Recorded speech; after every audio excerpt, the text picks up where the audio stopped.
Since biblical times, man has witnessed and recorded strange manifestations in the sky and speculated on the possibilities of visitors from another world.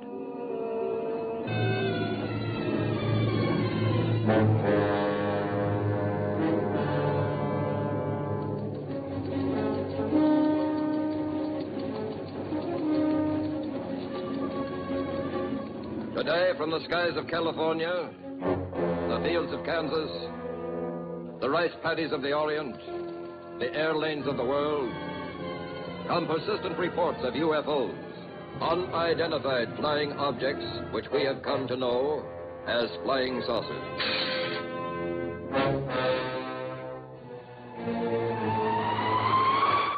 In Dayton, Ohio, the Air Intelligence Command gathers and sifts data from all quarters of the globe. 97% of the objects prove on investigation to be of natural origin, but 3% still are listed as unknown.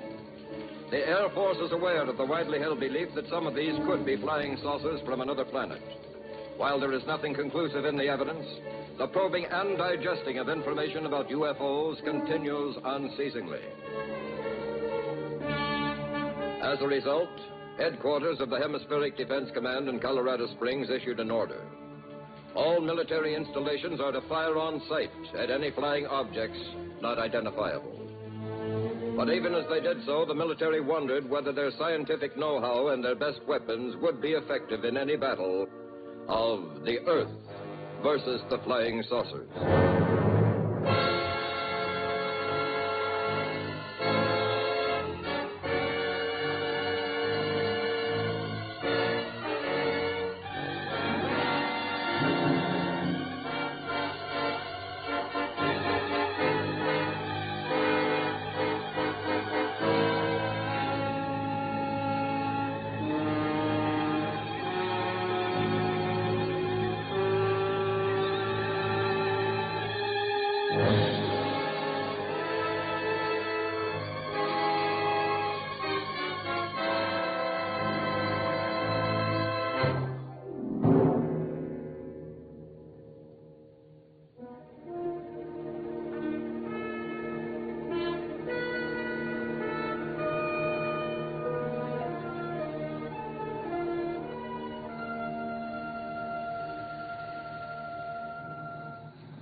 July 16.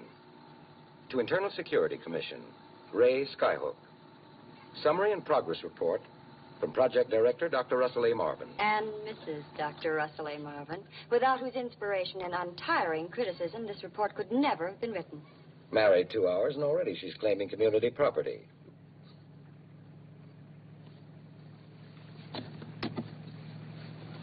Now that you're married, Dr. Marvin, you don't have to sneak up on me. You always did have eyes in the back of your head. Besides, it's not safe when you're driving. But pretty. I thought intellectual giants were supposed to be backwards and shy. My third-grade teacher, Miss Hickey, said I was a quick study. You're starting something you're not going to be able to finish. Yeah. Yeah, today I've got a hot date with a 3-stage rocket. Now, please, no interruptions.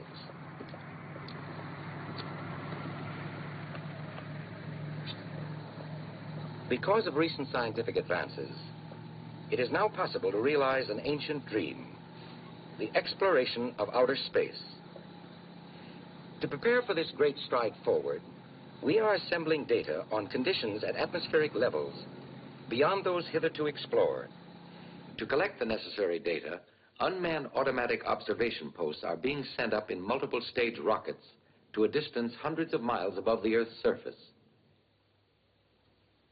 There, swinging in endless orbits around our planet, will be 12 tiny man-made satellites, or moons. They will report to us by radio, thus providing primary information needed to prepare the way for our ascent into space. The effects of gravitational loss, showers of meteoric dust, the fierce and undiluted heat of the sun, the cosmic radiation, all will be studied and analyzed. At the present time, we have launched 10 of the artificial satellites, or birds as we call them.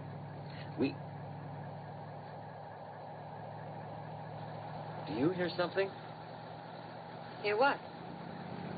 I don't hear. Shh, listen.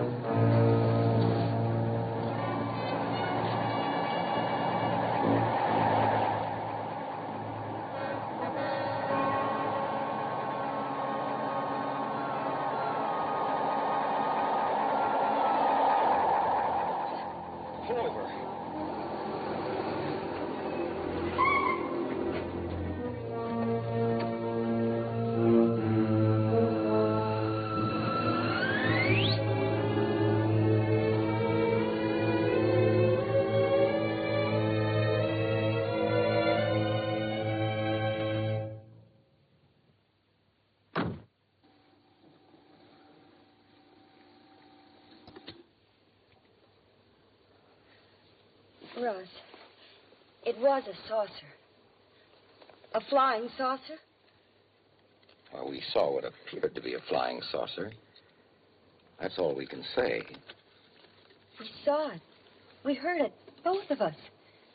What more do we need to know? Well, we have to have time to think, to evaluate this before we sound off. Let me have a light.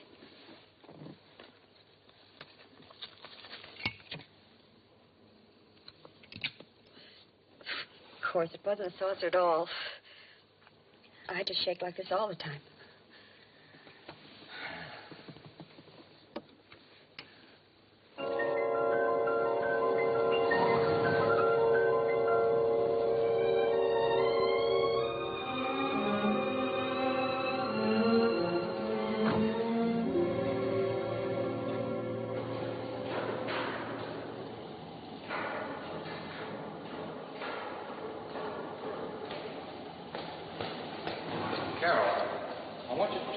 These notes for my report.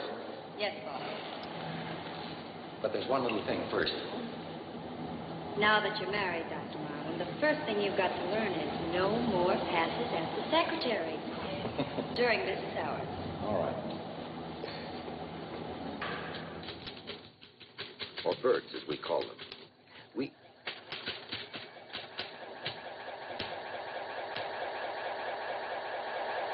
Russ. The saucer sound. It's on the tape. You forgot to turn it off. I remember now. I turned it off afterwards.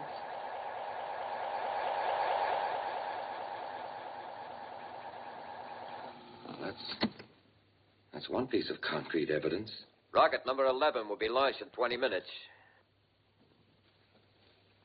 Oh, we'll leave it for now. Come on, we just got time to get to the bunker.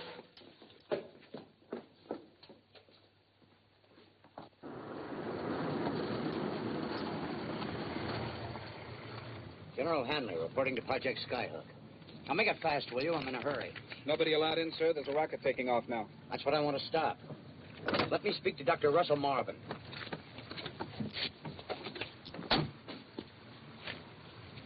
Westgate to bunker number 2. Dr. Marvin. Bunker number 2, Marvin speaking. This is the Westgate, sir. General Hanley wants you. Oh, put him on. Carol, it's your father. Calling from Panama? No, right here at the project. Hello, Russ. Hello. Well, welcome home, General. What's the news from Panama? It's bad, I'm afraid. I think you ought to hear what I found before you send up another rocket. Can you possibly put it off? Well, I'm afraid I can't. We're tied to a definite schedule of launchings. Wait a minute. There's something else I wanted. Just a minute. It's your privilege. Hi, Dad. What is it, honey? I just wanted to hear your voice and tell you Russ and I were married last night. Married? Oh, forgive us for not letting you know, darling. I've got to hang up. Let's have dinner tonight. Can you? Don't forget. Bye.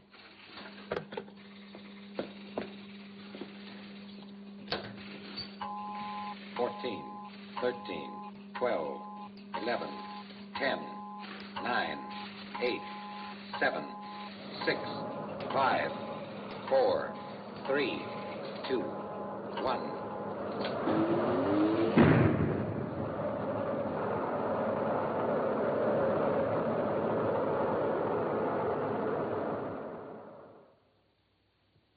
I know how the designer feels hearing a thing like this.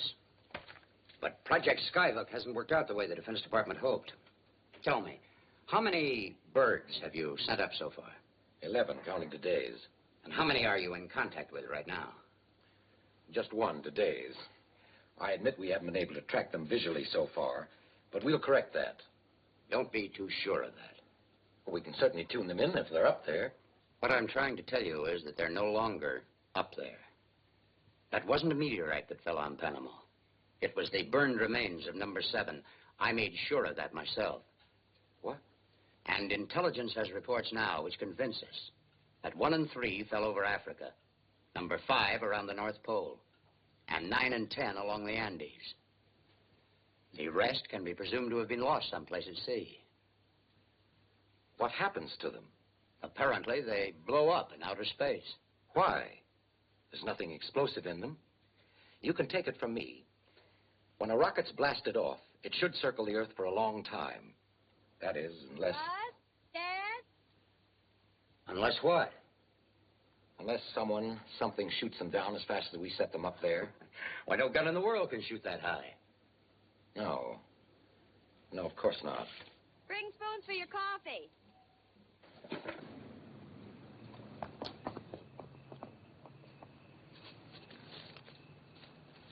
Ah, my special barbecue. Mm-hmm. That's to make up for not telling you about our getting married. It was kind of sudden for us, too. Sodden? I've only been after him for a year. I don't need to tell you, both of you, how pleased I am. Well, I'm glad of that. I wouldn't like it very much if you weren't. Thank you. Russ, what were you driving at back there? About something shooting down one of the satellites. General, we saw a strange thing this afternoon. We saw what appeared to be a flying saucer. A flying saucer? It nearly ran into us. You're sure of it? Both Carol and I are subject to the same atmospheric disturbances that may have affected other observers. But there is a qualitative difference when you're a scientist. We do have one piece of supporting evidence. An accidental recording of the sounds it made. The tape is in the lab at the project. I'd like you to hear it tomorrow. You both saw this? Yes.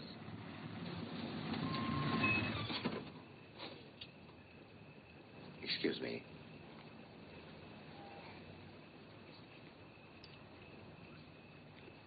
Captain Holloway, sir. Will you stand here, please? Who's Holloway?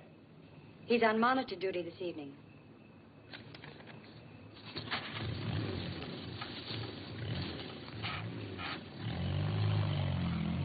They've just lost contact with number 11. Oh, Russ, I'm sorry. Is it still in range of our receivers? If it hasn't been knocked down, Look. What are those lights? They're what the pilots call foolites. St. Elmo's fire in ancient times. Superstitious regard them as omens of things to come. The best science has been able to make out of them is that they're electric particles agitated by moving air. Same principle as the aurora borealis. There have been so many around the project the last couple of days, we all just take them for granted. Bird 11 ought to be visible in the sky right now in its second lap around the world. Look! There it is. Was that it? Yes.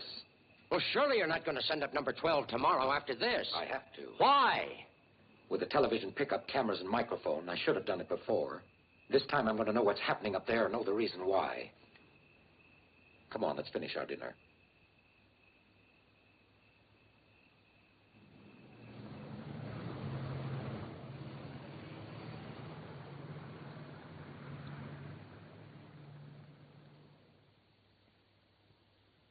Checking TV pickup. Getting a good image? Fine. TV's okay. I'll be down in a couple of minutes. Tell them to hurry it up.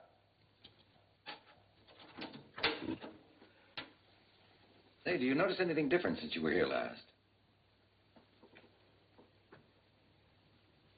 Soundproofing? That's right. You could fire a cannon off outside and you couldn't hear a thing down here. Number 12, okay for takeoff. Well, as an old rocket man from way back, I'd rather watch from ground level. Dr. Marvin. Dr. Marvin. Marvin here.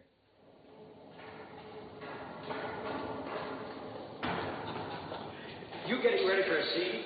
Well, Russ and I are going to take turns monitoring this one ourselves. For days if necessary. Soundproof privacy.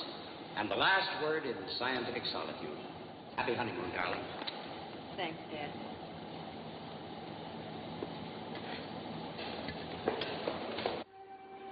Prepare rocket for launching. Prepare rocket for launching.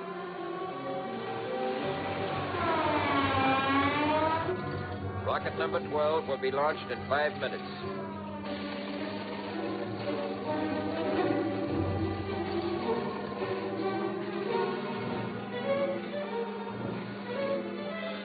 Four minutes to zero.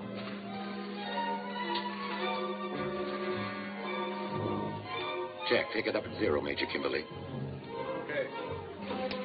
Stand by.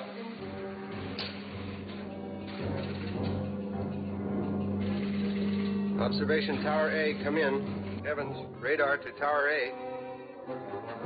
Observation Tower A, Sergeant Nash. UFO due west, approaching fast. What does it look like? Can't tell yet. I'll call when I get a better reading on my scope. Do that.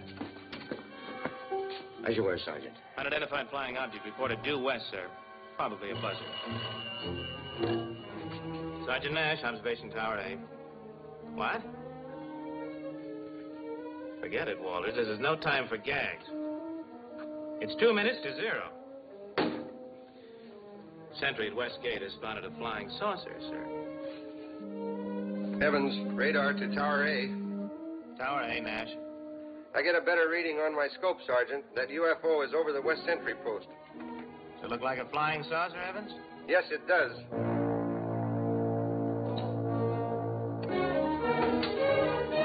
Skyhook control to approaching object. What is it? I wouldn't know. Connect me with Dr. Marvin's lab.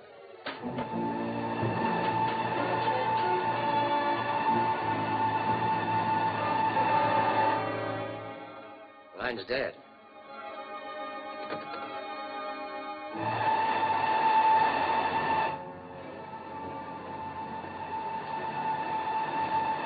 Dead.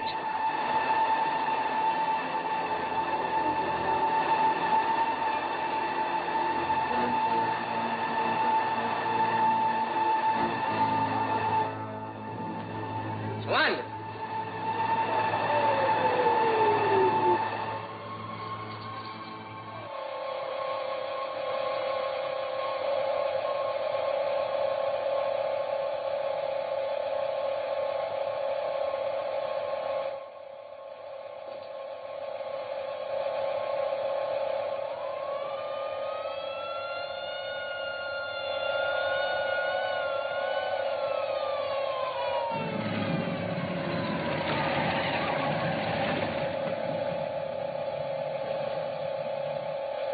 Battery, prepare to fire. Fire!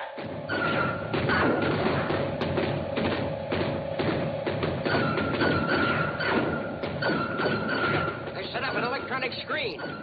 The artillery doesn't penetrate.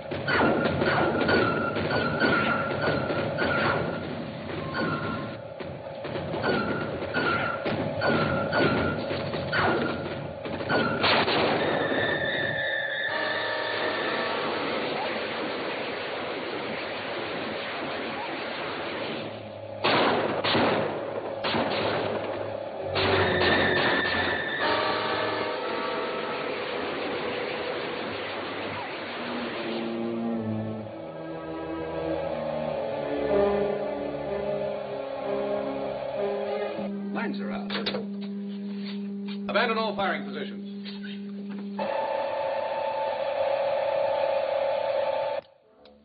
Mike's gone dead. Try the phone.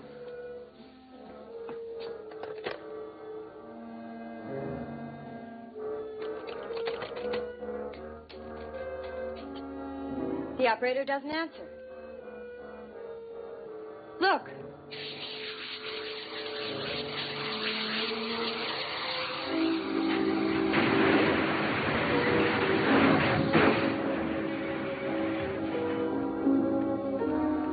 What's happening? I don't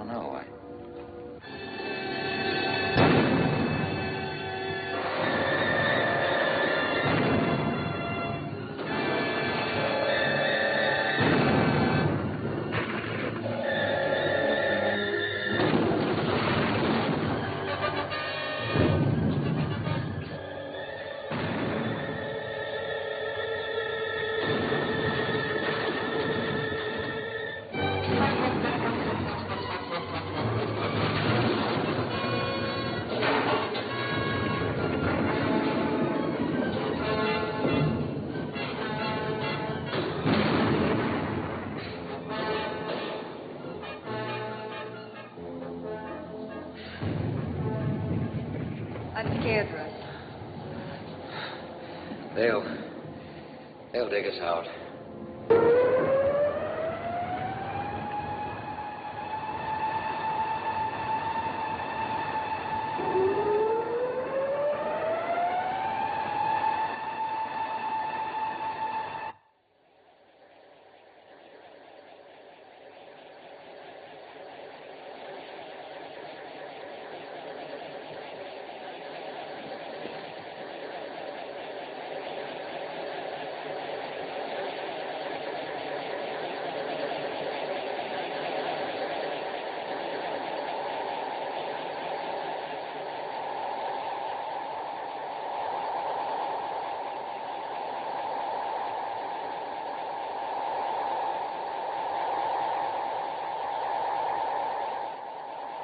Where am I? What?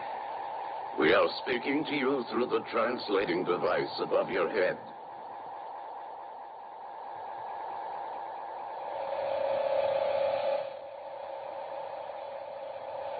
Can you understand us?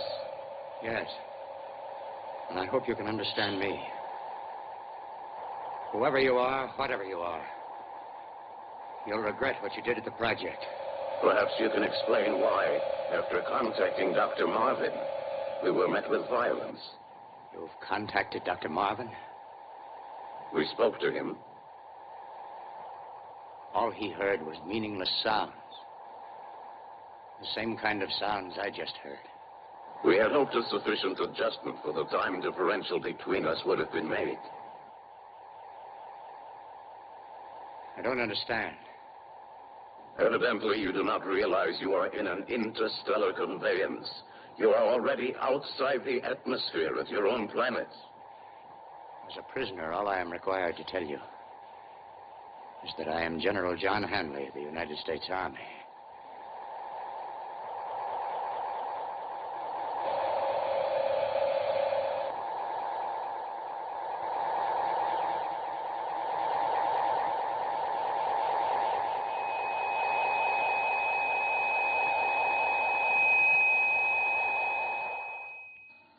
These are all the facts leading up to the rocket explosion at Operation Skyhook. To the best of our knowledge, my wife and I are the only ones left alive, since we have not seen or heard anyone for hours. The air is becoming toxic.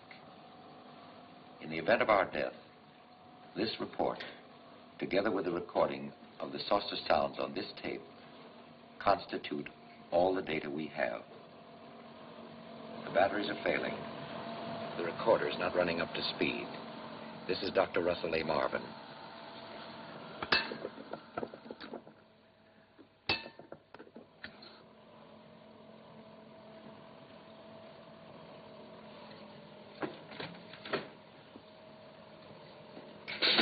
Russ? How are you? It's all right, honey. The gas generator stopped, that's all. Please come close. I'm afraid of the darkness. Dr. Russell Marvin. The tape. It is very urgent that we meet. We will appear tomorrow at Operation Skyhook when your son is exactly over your rule.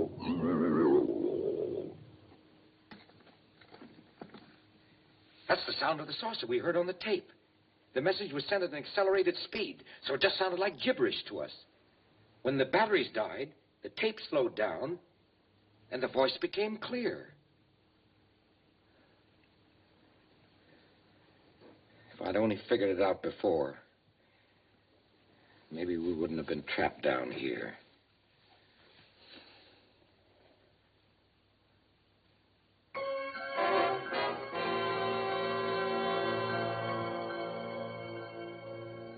What had stuffed out hundreds of lives and leveled an installation worth millions of dollars? An aroused public demanded an answer, and the federal government dedicated the strength of all its branches to the task of finding one. However, when Dr. Marvin and his wife were rescued, The answer was to be found in the experience of the only two human survivors and in a reel of tape recording they carried to Washington, D.C. and the Pentagon.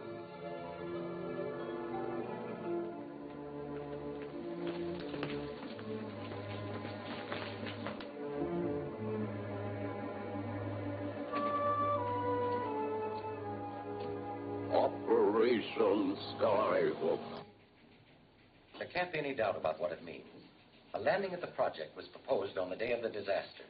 There was to have been a meeting. If I couldn't keep the appointment, a message was to be sent on a designated wavelength by ordinary shortwave transmission. Does anyone want to have the recording played again? You've heard it a dozen times. My wife and I, for 3 days and nights, have been telling what we knew. We've been before every committee, commission, and review board in Washington. It's time we decided to do something. The tape is by no means conclusive. Certainly doesn't prove that your so-called flying saucer caused the destruction of Operation Skyhook. I grant you that. A strange voice, a set of instructions that might have come from anywhere. Well, has anyone a better idea of what happened? Personally, I'm inclined to accept Dr. Marvin's conclusion about the connection between the message and the disaster. All right, so am I. Then why not let me try to contact them, meet them, find out what this is all about? If we are to be confronted with a hostile and unknown power, any decision to meet with them must be made at the cabinet level. Well, I just hope that while we're waiting, another disaster doesn't occur. We're pressing for the earliest possible action. Secretary of State is flying back from Europe. Secretary of Defense is returning from the Pacific. If a meeting could be arranged in the meantime, the only risk would be to me. I feel personally responsible for what happened. I was in charge. Hundreds of lives were lost. My own wife's father. If I had the authority, I'd grant it to you, but we will have to wait. But I promise you that we will recommend that you be authorized to make radio contact and meet with whoever they are. Are we through for the night? Yes. But we are going to ask you to remain at your hotel.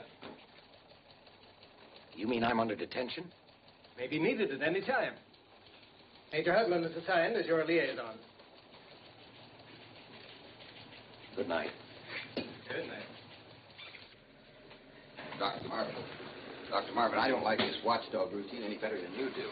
I'm under orders. I have a job to do. We're both on the same side. I'm sorry. I'm just tired and worried. I know. Well, you were in there. You heard both sides. Who do you agree with? I agree with you as far as the urgency is concerned, but they're right, too. They're responsible to a chain of command. They have to be careful. And this thing may be too big to allow for mistakes.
Russell Marvin, calling on 225.6 megacycles.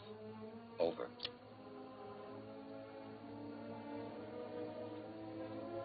Dr. Russell Marvin, calling on 225.6 megacycles as per instructions. Are you listening? If you hear me, please reply.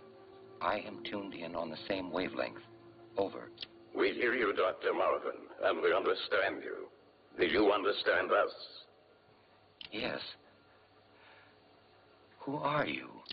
Listen, it is now 9:30 a.m. Earth time, Greenwich Meridian time.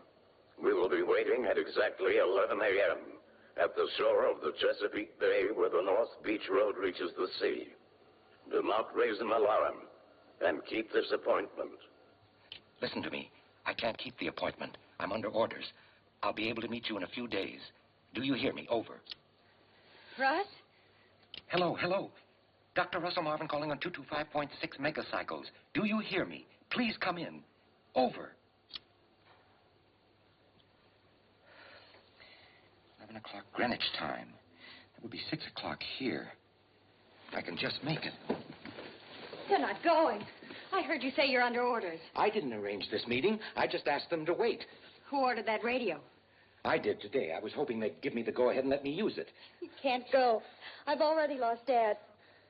You shouldn't have called them. Well, maybe I shouldn't have. And maybe I should. But it started now. And I've got to go through with it. But it's not your job alone. Call someone. Call Major Hugland.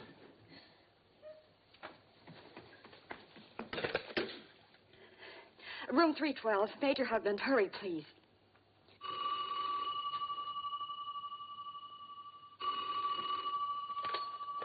Hello? Yes. Yes? Thanks. Well, call the garage. Tell them not to give him a car. Well, tell them he's sick, anything, out of his mind. I'll be right down to take care of it. Sure thing, Mrs. Marvin. Frank, may I have my car, please? Gee, Dr. Marvin, I can't.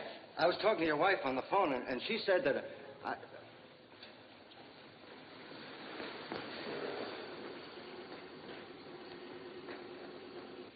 But, Dr. Marvin, I can't let you have the car.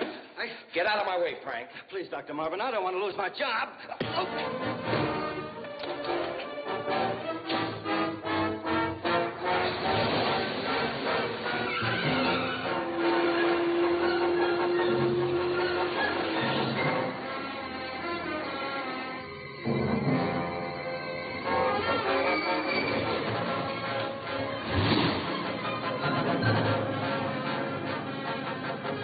There he is. See if you can get him on the radio. Hello, Russ. This is Carol. Russ, come in. You won't answer me. Wait for us, Russ. Major Hugland and I want to talk to you.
Please come back with us.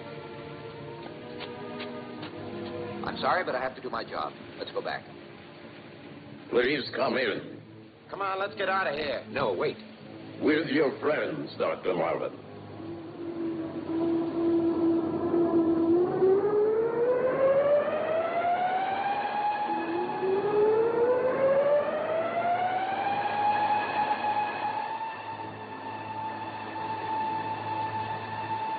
I'm coming with you. Please come in, all of you. I'm going to phone headquarters. You'd better do as they say.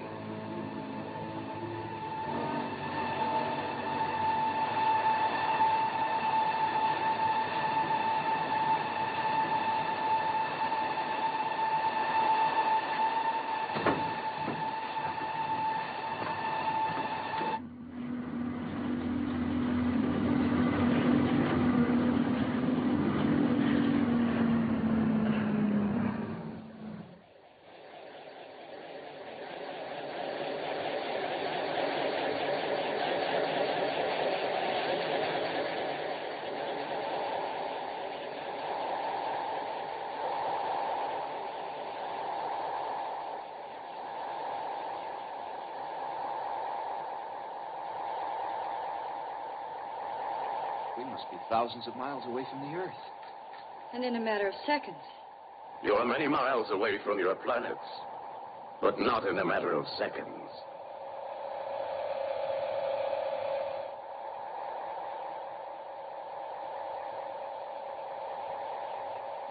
Listen to your watch, Dr. Marvin. Stopped. It's supposed to be anti-magnetic. We generate a magnetic field stronger than the gravitational field on your Earth. This is the principle by which we move through space. We have adjusted the magnetic field to compensate for the normal loss of gravitational effect and atmospheric pressure. But your watch hasn't stopped. Feel your pulse. I haven't any. Neither have I. We operate in a very different time reference.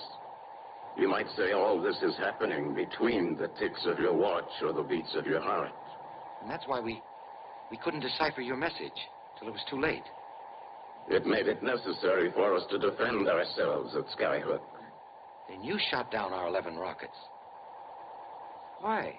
At that time, we had no way of knowing they were only primitive observation posts. We thought they might be weapons directed against us.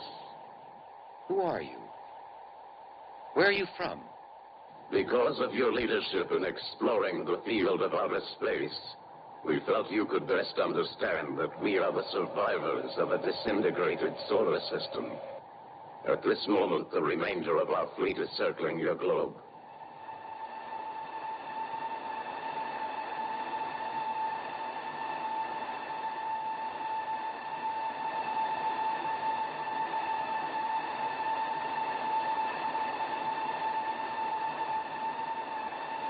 They are awaiting a signal to tell them where to land. What do you want with me? Arrange for your world leaders to confer with us in the city of Washington. They may not listen. I'm only a scientist. We will show you how important it is to convince your leaders. In an instant of your time, we travel from beyond your moon to the surface of your Earth.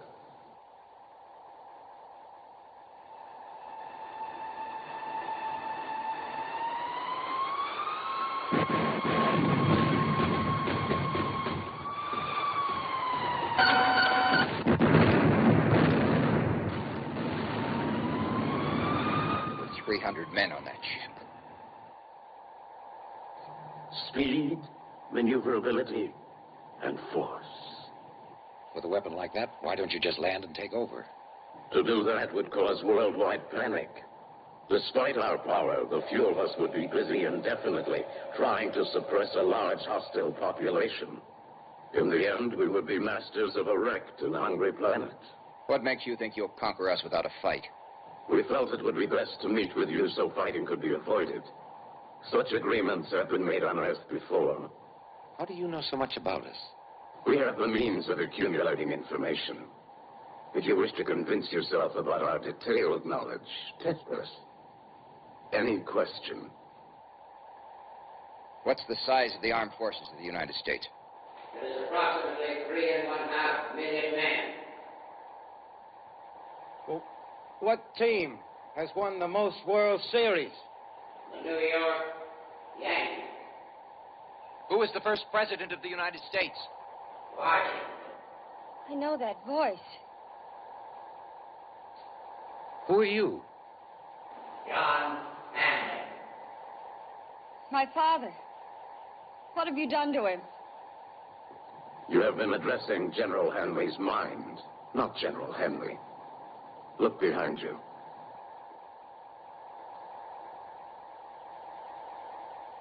Dad. He will not recognize you.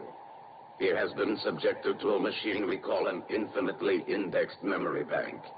We have transferred all knowledge from his brain to our machine. Thus, we have available and readily accessible his total experience. We can do this to as many as we like and learn whatever we must know. Oh, stop it. Please stop it. Put that gun away. Don't look at that.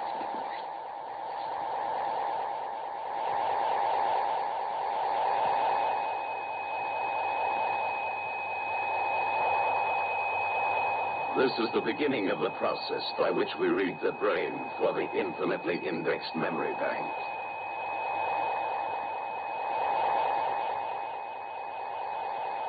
What have you done with my father?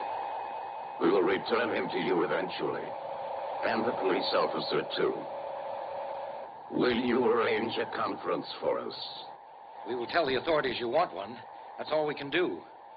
I'm not going to cooperate with these monsters. It may take weeks or months to set it up. You will have 2 of your lunar days, or 56 days Earth time. Let them kill us now and be done with. Please, Carol. If our officials don't believe me, I can't be held responsible. When you tell of the destroyer being sunk, refer to latitude 30 degrees 20 minutes, longitude 45 degrees 15 minutes. They will believe you.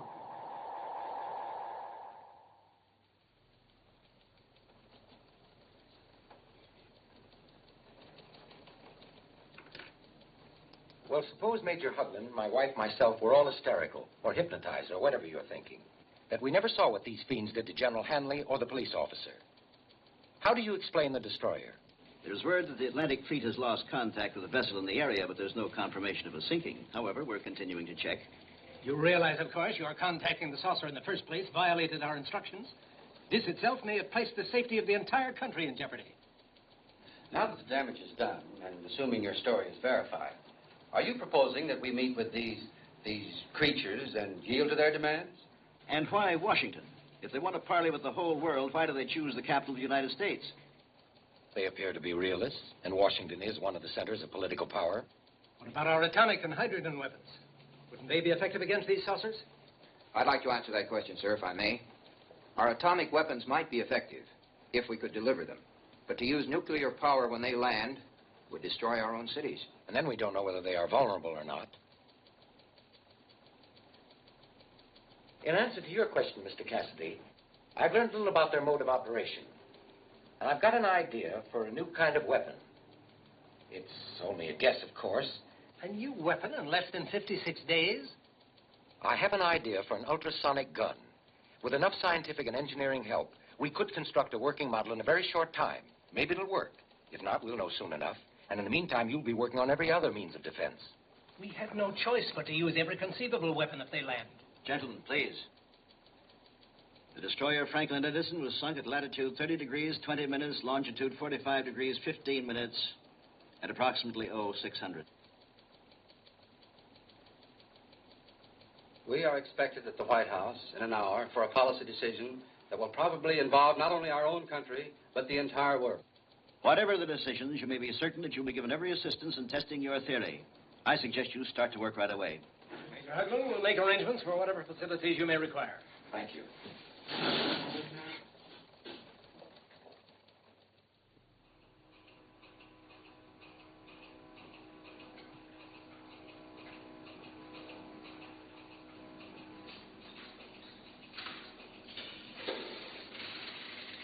Hello.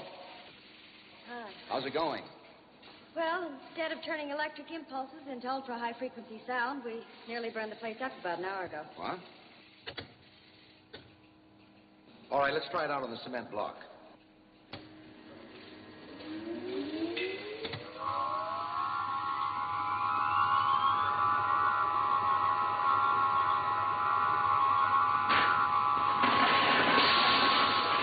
All the way.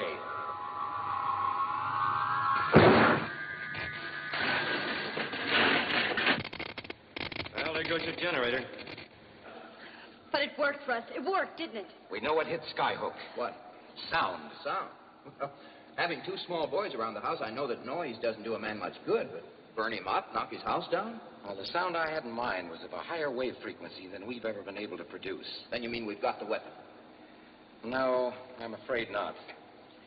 With the best materials and circuits available, all we've succeeded in doing is pulverizing the end of a cement block. The theory is beautiful. We don't have the tools and the materials to make it work.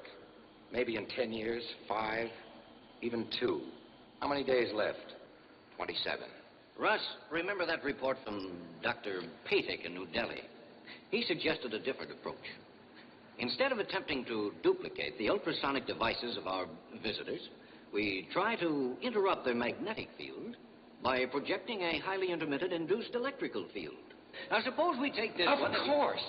We cut the ultrasonic wavelength into the circuit and knock them down like clay pitchers. Not so fast, Rush. You know It can work. It can work. Here, Major, get on the phone. We'll need the largest portable generator that Schenectady makes. From all parts of the globe, under top priority, came every facility and scientific help the governments of the world could furnish. Dr. Marvin and his staff assembled these necessary materials in a concealed laboratory, where they were to translate a short experience in a craft from outer space into a formula, then plans, and finally, a functioning reality. It's only a hollow steel ball, but for our purposes, it's a flying saucer. You can start up the generator now.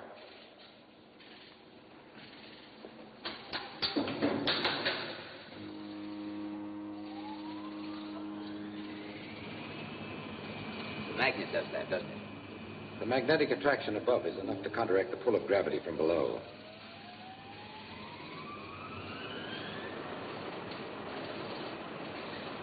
Go ahead. It was your idea. You be the first to try it. My idea, nonsense. It was just as much yours and Dr. Paddock's in India and a dozen other scientists all over the world. Come on.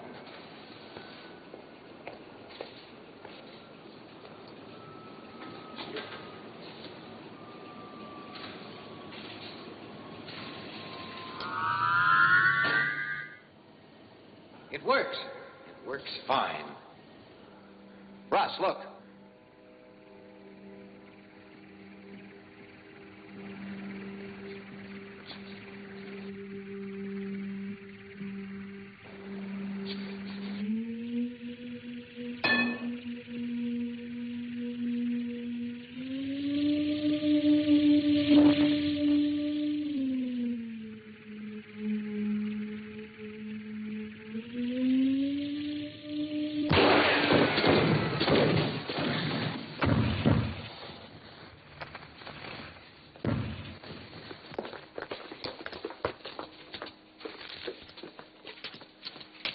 What was it?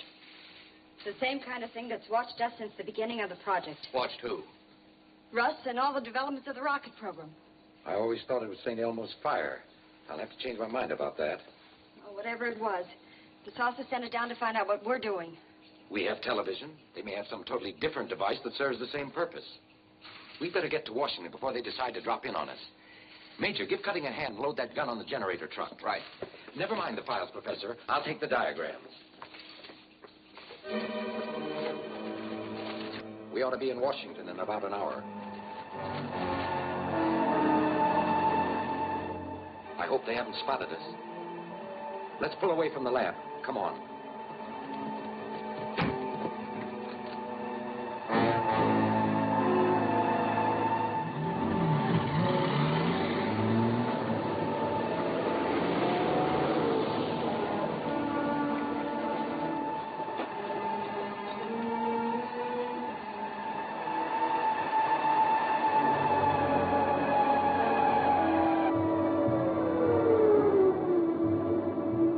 Saucer stays in firing range, we may be able to give the gun its first real test.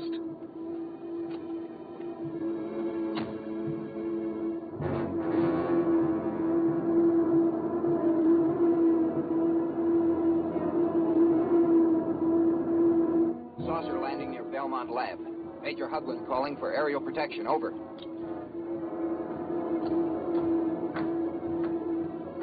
They're sending a bomber.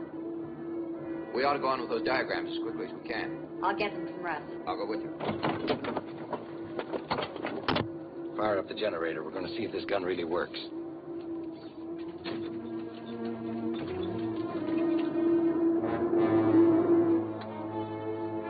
What's the matter? Can't get this blasted thing started. They're looking for us, all right.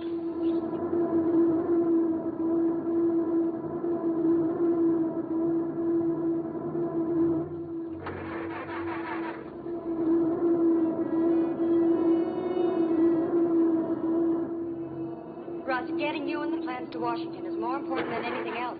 Right. She's right. If this machine works, it hardly doesn't make any difference.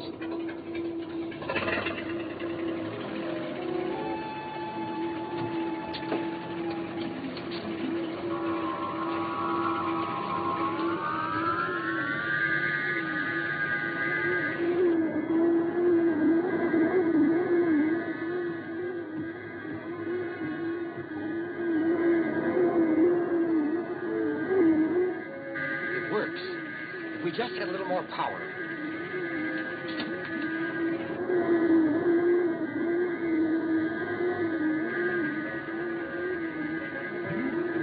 Russ, let's go, please. Before it's too late.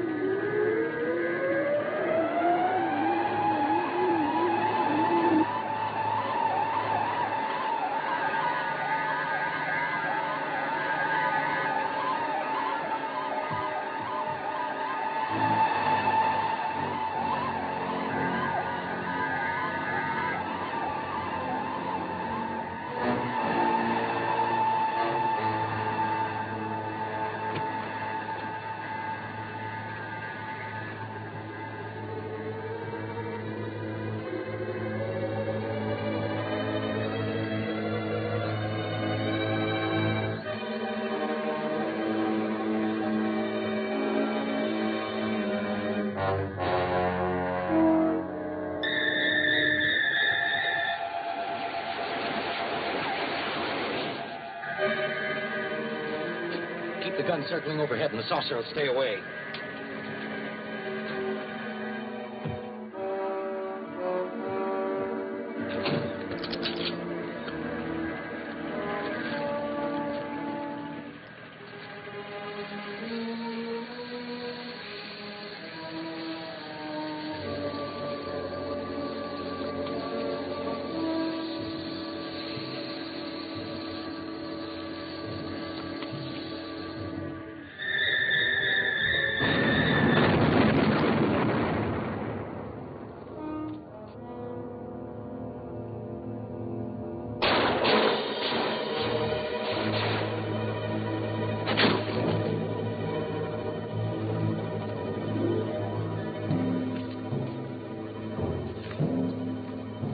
Be careful.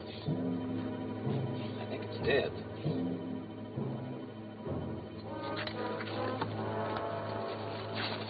Light as a feather.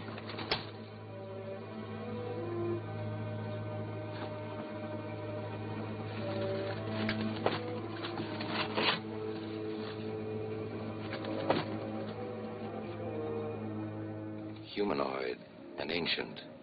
These suits must serve as an electronic and mechanical outer skin, take the place of their atrophied flesh and muscles.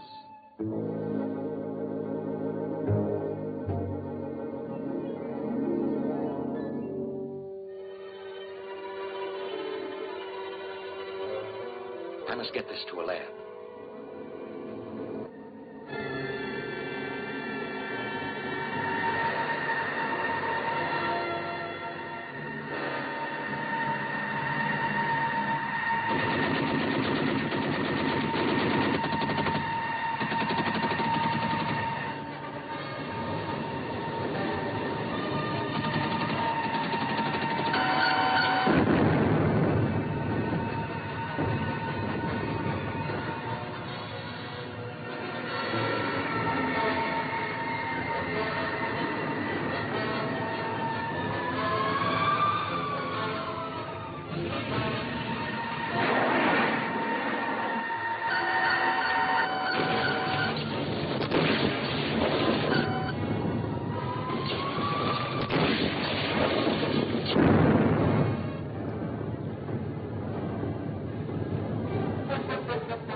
Don't go out there. Don't go out there.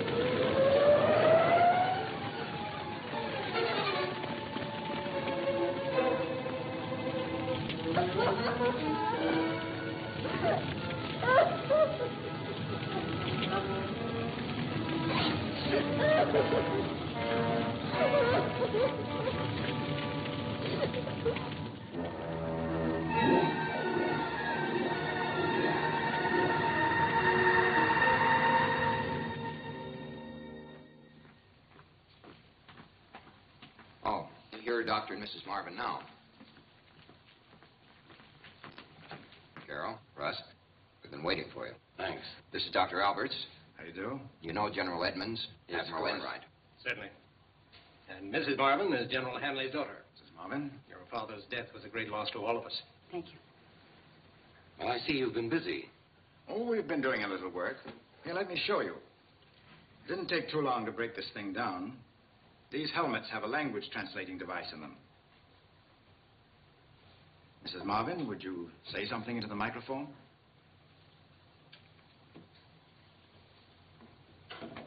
The quality of mercy is not strained.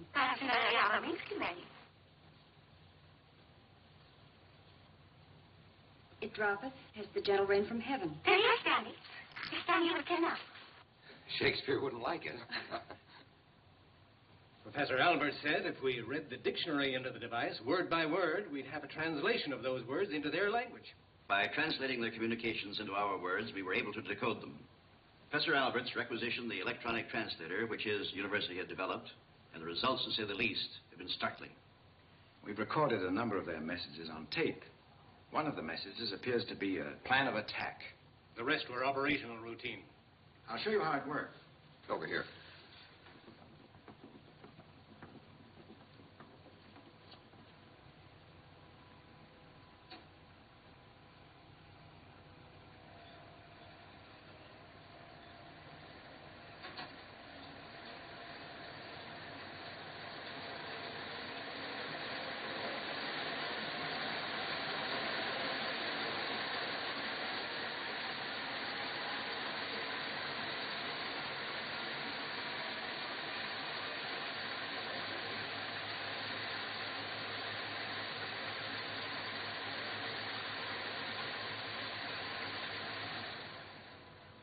We can expect trouble when Mercury is in perihelion.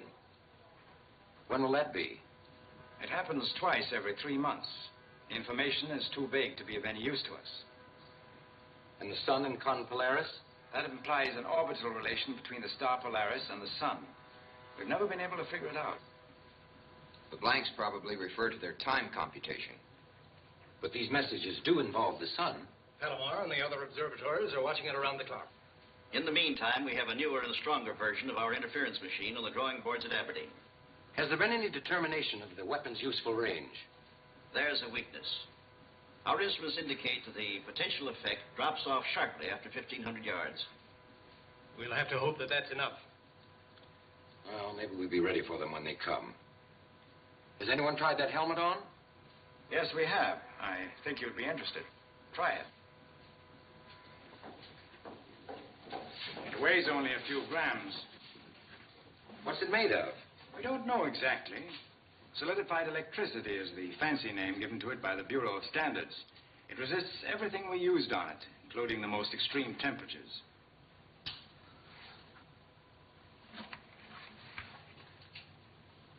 It makes me Superman, for one thing. Yes, we know. I have a peculiar range of vision.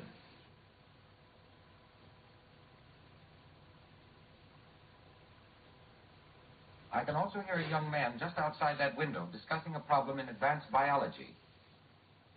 Carol, will you see if I'm right?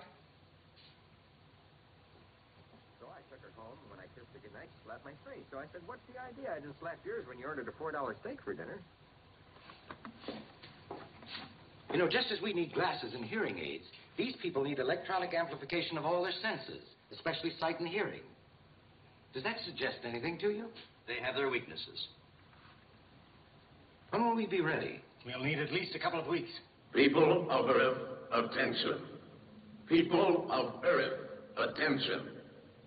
This is a voice speaking to you from thousands of miles beyond your planet. This is a voice speaking to you from thousands of miles beyond your planet. Look to your sun for a warning. Look to your sun for a warning. Following eruptions on your sun, there will be 8 days and nights of meteorological convulsions. Turn it down.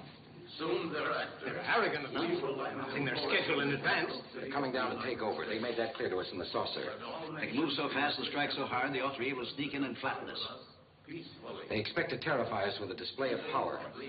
They're contemptuous of our defenses. People of the earth, attention. This is a voice speaking to you from thousands If of I'm right, miles. they'll sail into Washington in broad daylight. They expect us to capitulate when they land. Speaking to you from thousands of miles beyond your planet. People of Earth, attention. People of Earth, attention. This is a voice speaking to you from thousands of miles beyond your planet. This is a voice speaking to you from thousands of miles beyond your planet. Look to your sun for a warning. Look to your sun. It's coming over everywhere. Following eruptions on your sun, there will be 8 days and nights of meteorological convulsions. Soon thereafter, Panic and mobilize the whole country. In the capital city of the United States. The whole world. Let all nations be represented in Washington to confer with us. Nuestros jueces, antes de ver en la capital de los Estados Unidos, del Guapo Fildo Washington. La crisis immédiatement sur planète. Dans la capitale des États-Unis d'Amérique, siamo rappresentati in Washington per Todos los naciones del mundo se reúnen en Washington. People of Earth, attention. In every country of the world, in every language, every means of electronic communication was jammed with the message. The warning was dinned into the ears of the Earth's population unceasingly for 12 hours. And after the 12th hour, silence. Then, a tremendous explosion on the surface of the sun.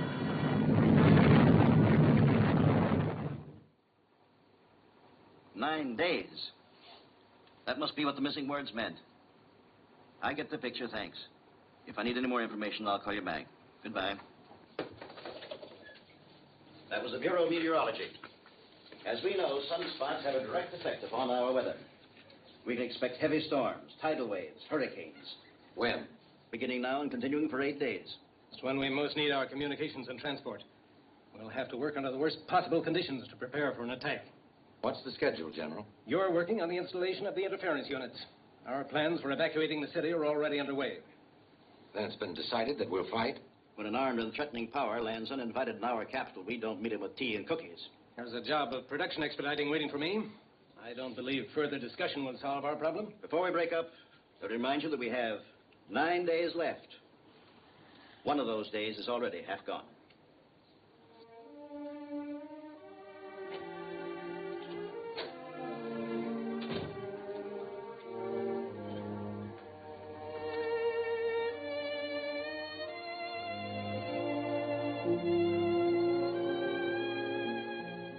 What a nice going away present. You might call it that. Is my bag packed? Mm-hmm. Mine too. What time do we leave? I have to leave right now. I'm going to Aberdeen to supervise the interference project. So that wasn't a hello kiss at all. It was goodbye. For a little while. You're going to have to leave town. They're evacuating Washington. Where am I going? Palm Springs. Remember the place I told you about? Mm-hmm. We were going there together. I know. Your plane leaves tonight. Russ, let me stay. Maybe I can help. There's nothing more you can do. Here's your ticket. You will arrive before the bad weather sets in. And I'll be there soon.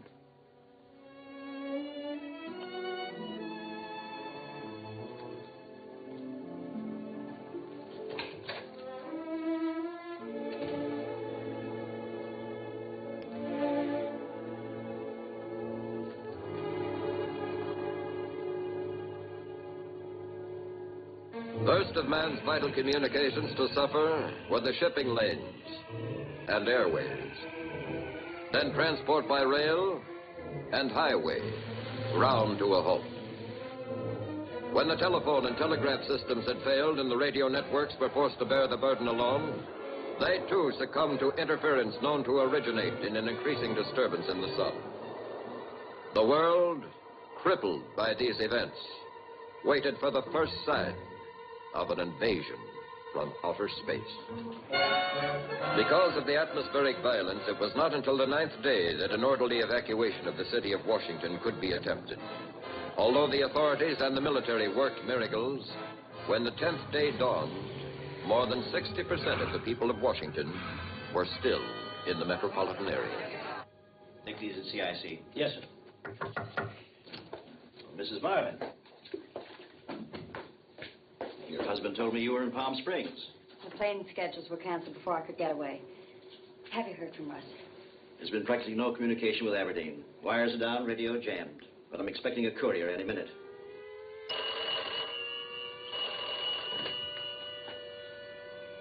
A red alert.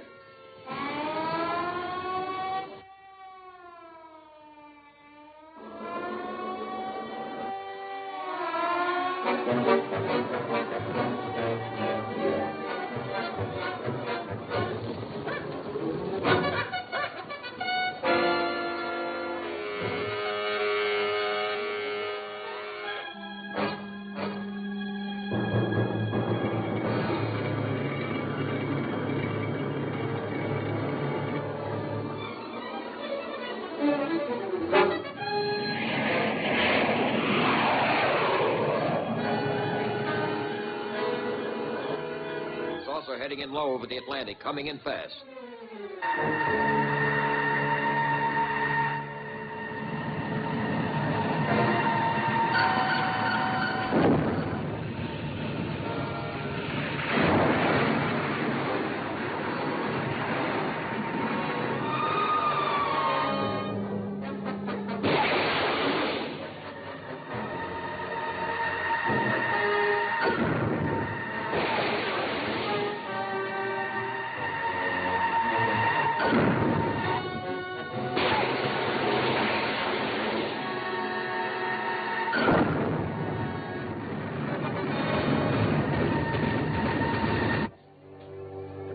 Defenses. Ground all aircraft. They'll be overhead any minute. You better get down to the shelter.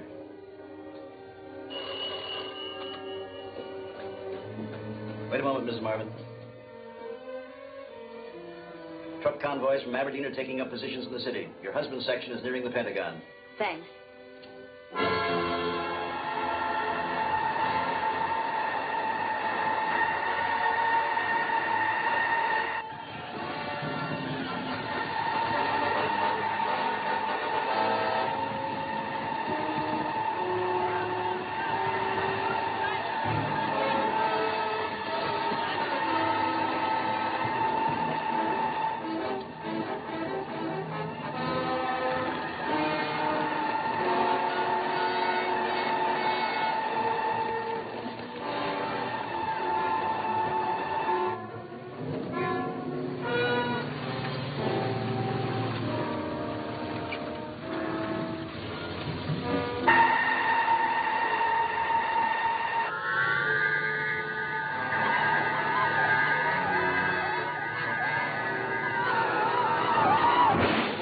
GHQ. The saucer hitting down in the Potomac.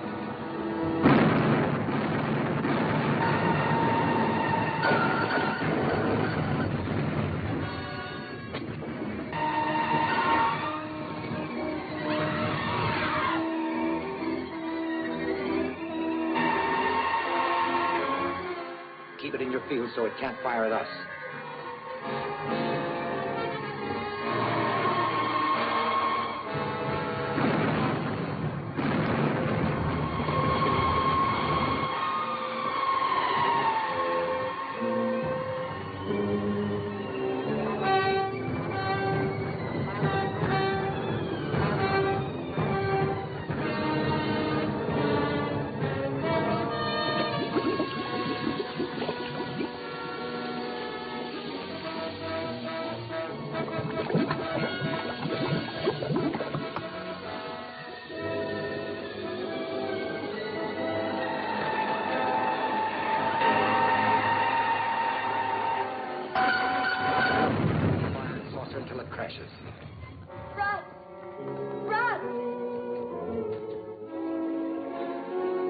Carol, I thought you'd gone to... GHQ calling all HF units.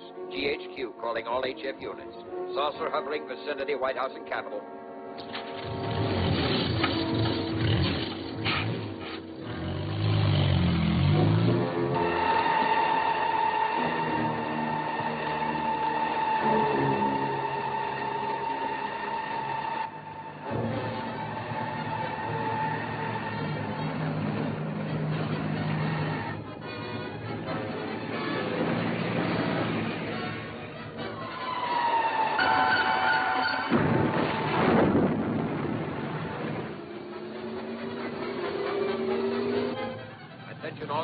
Saucer now landing vicinity White House.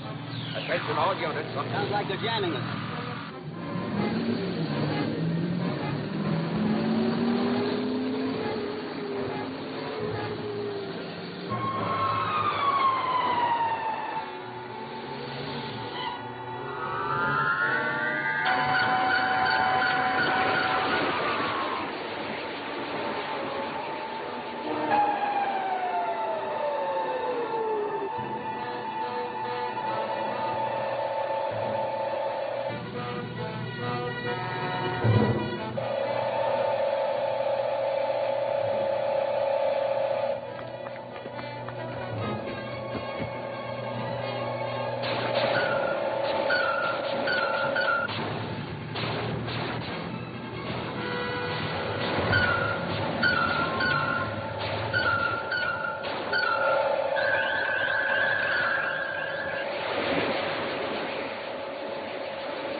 Dr. Marvin, we've made contact with GHQ. GHQ to all HF units, attention. Saucer has landed in front of Capitol Building. All HF units, attention. GHQ to all HF units.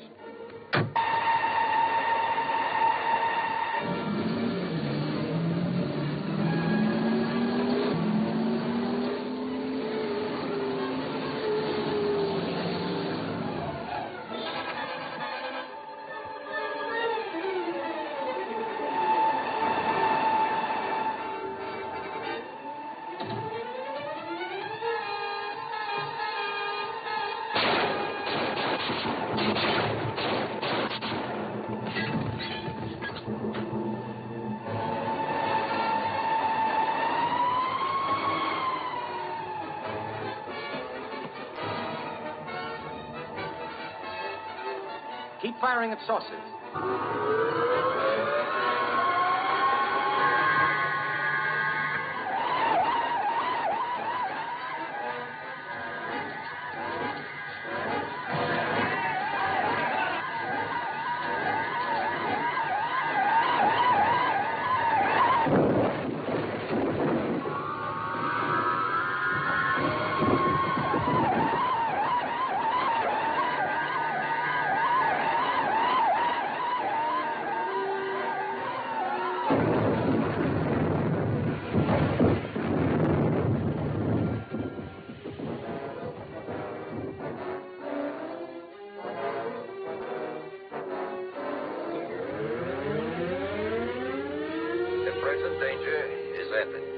The present danger is ended.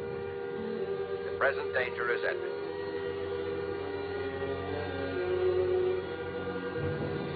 The present danger is ended. All units report to your commanders for further orders. The present danger is ended.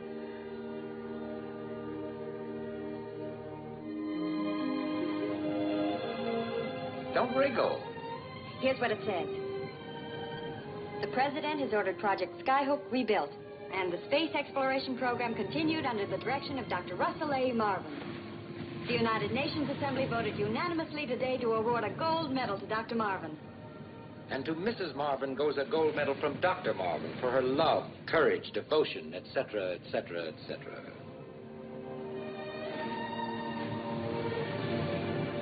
Russ, do you think there are any more? Will they come back again? Not on such a nice day.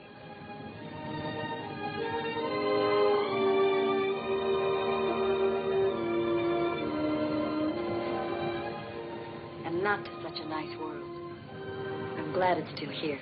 And still ours.